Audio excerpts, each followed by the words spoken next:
Good afternoon.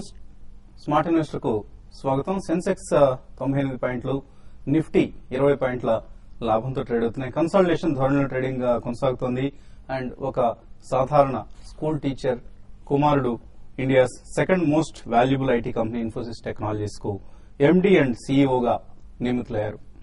So ఎంతో suspense, ఉద్విగ్నత, నిరీక్షణ తర్వాత 47 సంవత్సరాల విశాల్ సిఖా ఎస్టీ సిబులాల్ స్థానంలో ఇన్ఫోసిస్ నూతన సీఈఓగా నియమితులయ్యారు. ఆగస్టు 1 నుంచి ఆయన బాధ్యతలు స్వీకరిస్తారు.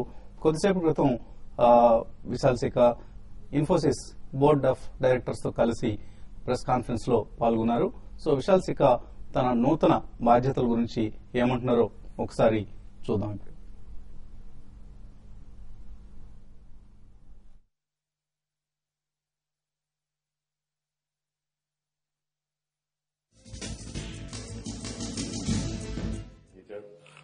My mom used to teach in Rajkot in Gujarat,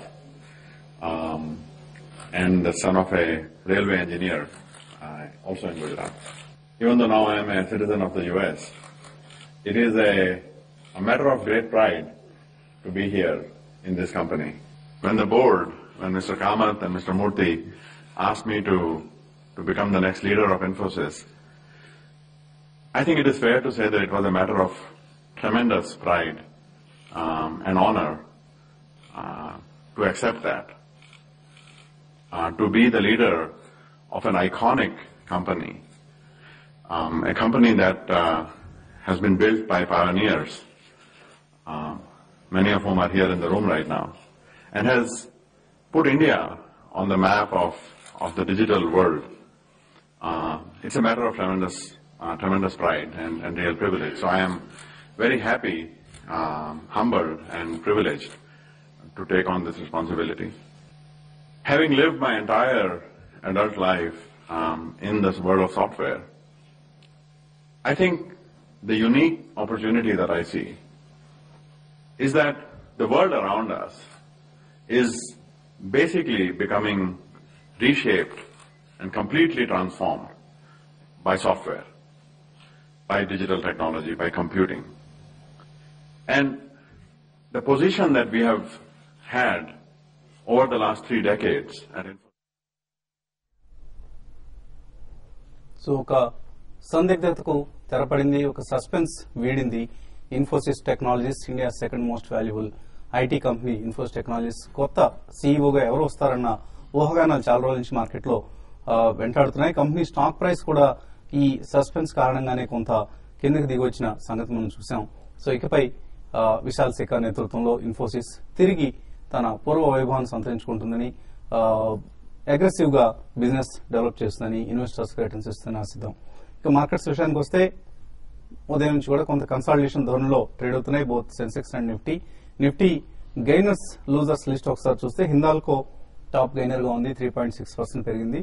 అలాగే జిందాల్ స్టీల్ 2.5%, సన్ ఫార్మా 2.2%, అలాగే హెచ్డిఎఫ్సి బ్యాంక్ 2%, ఎన్ఎండిసి 1.7% లాభంతో ట్రేడ్ అవుతున్నాయి. లూజర్స్ లిస్ట్ లో ఉన్నాయి. భారతీయ ఎయిర్టెల్ టాప్ లూజర్ గా ఉంది, 3% నష్టపోయింది stock. Coal India, BPCL, axis bank, Ambuja cements ఇవి నష్టపోయిన స్టాక్స్ లిస్ట్ లో ఉన్నాయి. అలాగే వాల్యూమ్స్ వైజ్ చూస్తే టాప్ 10 వాల్యూమ్స్ ట్రేడ్ అయ్యే స్టాక్స్ అన్ని కూడా నిన్న నష్టాలతో ముగిస్తే ఇవాళ కొంచెం తేరుకున్నాయి. ఇన్ఫాక్ట్ యూనిటెక్ లాంటి స్టాక్స్ లాభాల్లో ట్రేడ్ అవుతున్నాయి. And even Alok textiles, JP associates లాంటివి కూడా నిన్నటి నష్టాల తీరు నుంచి కొంత మనకు తేరుకొని ట్రేడ్ అవుతున్నాయి. బ్యాంక్ నిఫ్టీ ఫ్లాట్ గా ఉంది. అలాగే నిఫ్టీ మిడ్ క్యాప్ ఇండెక్స్ 0.4% లాభంతో ట్రేడ్ అవుతోంది. సో కొంత మిడ్ క్యాప్స్ లో యాక్షన్ కనిపిస్తుంది మనకు. అలాగే ఆటో ఇండెక్స్ 0.5% లాభపడింది. 0.9% మెటల్ స్టాక్స్ ఇవాళ లైమ్ లైట్ లో ఉన్నాయి. మెటల్స్ 0.9% లాభపడ్డాయి. నష్టపోయిన స్టాక్స్ లో కొంత ఇన్ఫ్రా స్టాక్స్ కనిపిస్తున్నాయి. అలాగే మీడియా స్టాక్స్ నష్టాల్లో ట్రేడ్ అవుతున్నాయి. కన్సంప్షన్ అంటే మనకి ఎఫ్ఎంసీజీ స్టాక్స్ నష్టాల్లో ట్రేడ్ అవుతున్నాయి. బట్ నష్టపోయిన స్టాక్స్ లిస్ట్ కొంచెం తక్కువగానే ఉంది నిన్నటితో కంపేర్ చేస్తే ఇవాళ. సో ఆల్ ఇన్ ఆల్ ఒక స్లైట్లీ పాజిటివ్ ట్రేడింగ్ సెషన్ కొనసాగుతోంది. మేబీ ఇన్ఫోసిస్ కొంత పాజిటివ్ సెంటిమెంట్ నింపిందని అనుకోవచ్చు. బట్ ఇన్ఫోసిస్ స్టాక్ మాత్రం 0.5% నష్టంతో ట్రేడ్ అవుతోంది ఇప్పుడు యాజ్ ఆఫ్ నౌ. అలాగే ఐఐపి డేటా, ఏప్రిల్ నెల ఐఐపి డేటా, అలాగే మే నెల సిపిఐ డేటా మరి కొద్దిసేపట్లో రాబోతున్నాయి. వాటి ప్రభావం ఎలా ఉంటుందన్నది అనలిస్ట్ అడిగి తెలుసుకుందాం. సో ఒక కన్సల్టేషన్ తో కూడిన ట్రేడింగ్ ప్యాటర్న్ మనం చూస్తున్నాం. అండ్ ఐటీ ఫార్మా స్టాక్స్ లోనే కొంత ఎక్కువ యాక్షన్ కనిపిస్తుంది, యాక్టివిటీ కనిపిస్తుంది. SBI, Infosys top traded counters గా కనిపిస్తున్నాయి ప్రస్తుతానికి. అండ్ ఎటువంటి ట్రేడింగ్ ట్రెండ్స్ మీరు ఊహిస్తున్నారు? మేబీ రేపు వీకెండ్ కూడా రాబోతుంది. Yeah, I think this is the second calm before the storm అని చెప్పొచ్చండి. I think market next few trading sessions కూడా కొంచెం కన్సాలిడేషన్ దిశగానే పయనిస్తుంది.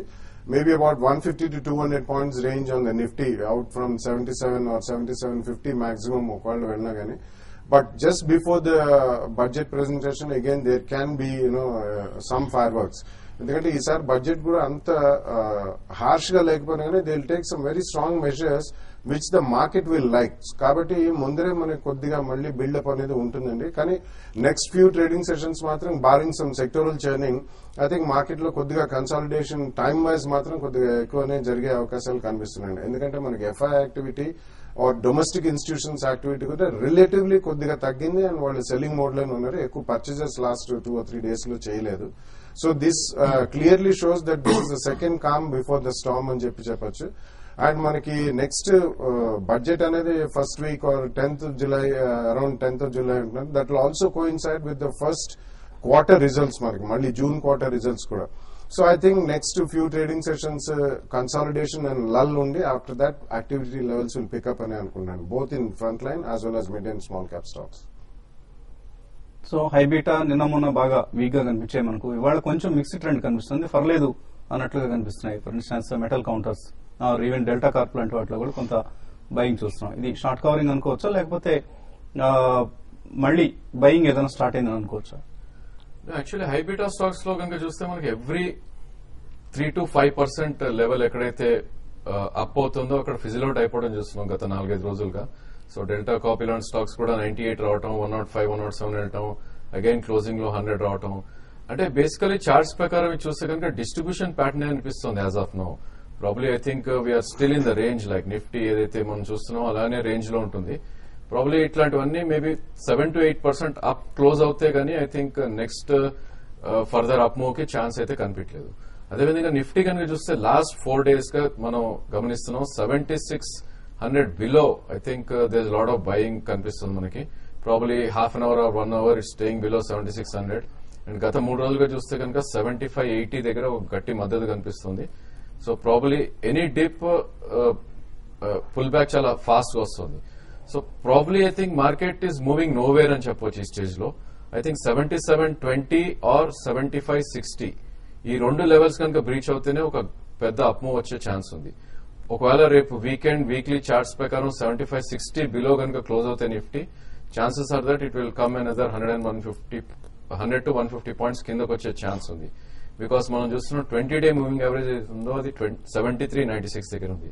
అలానే బ్యాంక్ నిఫ్టీ కూడా నిన్న మొన్న ఏదైతే వీక్నెస్ ఉందో ఐ థింక్ కొద్దిగా పుల్ బ్యాక్ రావడం చూస్తున్నాం 2 days గా. బ్యాంక్ నిఫ్టీ కూడా గట్టి మద్దతు మనకి 15,218 ఏదైతే 20-day మూవింగ్ యావరేజ్ అక్కడ ఉంది.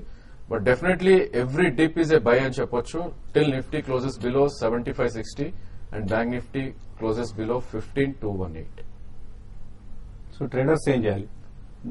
బై సైడ్ ఉండాలా? I think definitely there is no trade in Nifty and Bank Nifty, and we need to choose individual stocks basically. I think stock specific we need to choose. Probably metals are looking good after some correction, maybe Sesa, Sterlite and stocks. So you need to choose 2 or 3 points to buy and probably wait for at least a week or 10 days. So మనకు overall గా చూస్తే bank stocks కొంతవరకు కరెక్టే, అంటే ఎక్కువ steep correction రాలేదు, deep correction రాలేదు actual గా. సో బ్యాంక్ స్టాక్స్ లో ఈ టైంలో బై చేయొచ్చు అంటారా? ఐ థింక్ డెఫినెట్లీ అండి. ఎందుకంటే we always been saying 2 or 3 price points లో కొనండి, వర్స్ట్ కేస్ సినారియోలో 3rd price point అని చెప్పి. నిన్న మనకి యాక్చువల్లీ ఒక స్టేట్మెంట్ కూడా వెల్లడైంది. జైట్లీ గారు హీఈస్ సుముఖత చూపారు. Most of the banks we should have about 7 or 8 world class banks అని in terms of size and also quality, maybe both of them. So associate banks of State Bank of India ను కూడా అందులో విలీనం అవుతాయి. Over the next 2-3 years ఆ process జరగచ్చు. అలాగే మనకి చిన్న చిన్న బ్యాంక్స్ అన్ని కూడా I think 2 to 3 banks merge చేసి about 7 to 10 maybe 8 to 10 banks లాగా అవ్వచ్చు. So that's again a very positive indication for the